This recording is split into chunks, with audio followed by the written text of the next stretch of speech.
ইফতারের আগে সময় আছে মাত্র ৩০ মিনিট এবং আমাদের সকলের ঘরেই সব সময়ই অ্যাভেলেবেল থাকে দুটো উপকরণ, সেটা হচ্ছে মুরগির মাংস এবং আলু।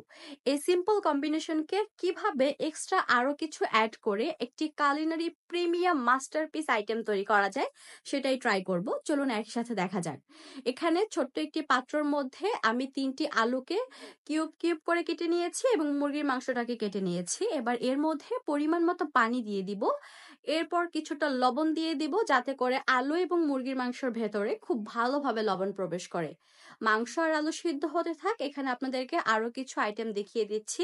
পেঁয়াজ কাঁচামরিচ তো অবশ্যই লাগবে, সাথে টমেটো নিয়েছি, পুদিনা পাতা নিয়েছি আর ক্যাপসিকাম নিয়েছি।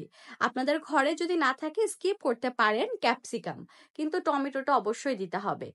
আর এদিকে আমি দেখলাম যে আমার মাংস এবং আলু দুটোই অলমোস্ট সিদ্ধ হয়ে গেছে, পানিটা সম্পূর্ণ শুকিয়ে নিতে হবে। খেয়াল করতে হবে যাতে পুড়ে না যায়, এতে করে কিন্তু একটা পোড়া স্মেলের জন্য আমাদের কাছে খেতে ভালো লাগবে না। এবার আমি মুরগির মাংস এবং আলুগুলোকে আলাদা করে নিব। আলু আমি খুব ভালোভাবে ম্যাশ করে নিব, এরকম একটা ম্যাশ করার টুলসের সাহায্যে। আপনারা হাত দিয়েও ম্যাশ করতে পারেন। আলু ম্যাশ করার সময় অপরদিকে চিকেনটাকে ঠান্ডা হওয়ার জন্য রেস্টে রেখেছিলাম, কারণ চিকেন এভাবে করে ম্যাশ করা যাবে না, হাত দিয়ে ছাড়িয়ে নিতে হবে। আমি আপনাদেরকে দেখিয়ে দিচ্ছি, এরকম ভাবে করে নিয়েছি। এতে করে অল্প একটু মুরগির মাংস দিয়ে তৈরি করলেও এভাবে করে মাংসটাকে হাত দিয়ে ছাড়িয়ে নিলে খাওয়ার সময় মাংসটাই বেশি মুখে লাগবে, এতে করে ভালো লাগবে। আমি এখানে এক্সট্রা যে সবজিগুলো কেটে রেখেছিলাম সেগুলোও দিয়ে দিলাম। আপনারা চাইলে আরো কিছু অ্যাড করতে পারেন, তবে একটু কুচি কুচি করে কেটে নিতে হবে, বড় বড় করে কাটলে কিন্তু খেতে ভালো লাগবে না। কালো গোলমরিচের গুঁড়ো দিয়েছি 1/2 চা চামচ পরিমাণ, আর এখানে আমি ধনিয়ার গুঁড়ো, কিছুটা মাংসের মশলা এবং লাল মরিচের গুঁড়ো দিয়েছি 1/2 চা চামচ করে। সাদা তিল দিলাম আর কিছুটা মিক্স হার্বস দিয়েছি খুবই অল্প পরিমাণ। ডার্ক সয়া সস দিয়েছি 1 টেবিল চামচ পরিমাণ এবং টমেটো সস দিয়েছি 2 টেবিল চামচ পরিমাণ। সেই সাথে ঘি দিয়ে দিব 2 টেবিল চামচ পরিমাণ। যদি বাসায় ঘি থাকে আমি বলবো অবশ্যই ইউজ করবেন, কারণ এখানে ঘি দেওয়ার কারণে এর মধ্যে একটা শাহি ফ্লেভার অ্যাড হয়, যার কারণে এর টেস্ট একদম অন্য পর্যায়ে চলে যায়। তবে যদি বাসায় একান্তই না থাকে তাহলে না দিলেও হবে, ঘি ছাড়াও খেতে ভালো লাগবে। সবকিছুকে ভালোভাবে মেখে নেওয়ার পরে আমি এখানে ফ্রেশ দুটো পাউরুটিকে ব্লেন্ডার সাহায্যে গুঁড়ো করে নিয়েছিলাম, তা দিয়ে দিলাম। তবে এখানে বিস্কুটের গুঁড়ো অনেকে ইউজ করে, টোস্ট বিস্কুটের, সেটা অবশ্যই এখানে দেওয়া যাবে না, কারণ এতে করে একদম মিষ্টি একটা টেস্ট চলে আসবে। পাউরুটিতে কিন্তু সুইটনেসের পরিমাণটা কিছুটা কম থাকে।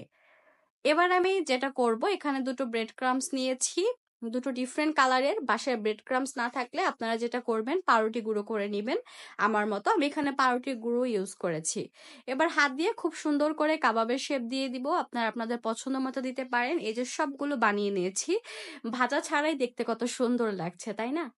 এখন পরবর্তী স্টেপে যেটা করবো, একটি ছড়ানো পাত্রে একটা ডিম ফেটিয়ে নিতে হবে। এটা রুমের স্বাভাবিক তাপমাত্রার ডিম, ফ্রিজ থেকে কিছুক্ষণ আগে বের করে রেখেছিলাম।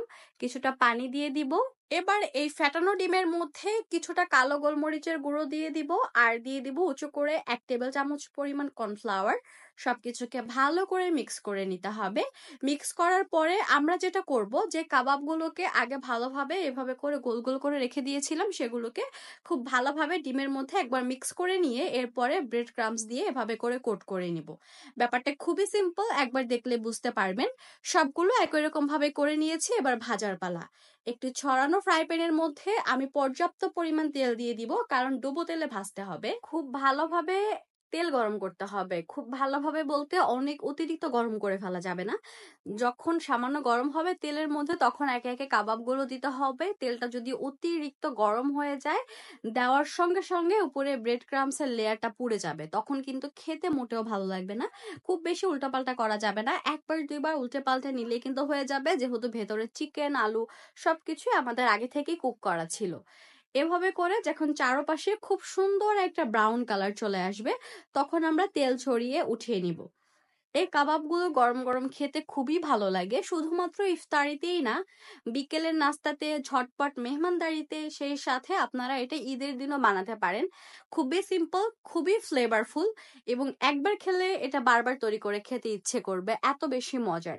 আপনাদেরকে একটু ভেঙে দেখিয়ে দিচ্ছি, উপরের লেয়ারটা হবে খুবই ক্রিস্পি এবং ভিতরেরটা অনেক বেশি ক্রিমি হবে, যেহেতু আমরা আলু ব্যবহার করেছি।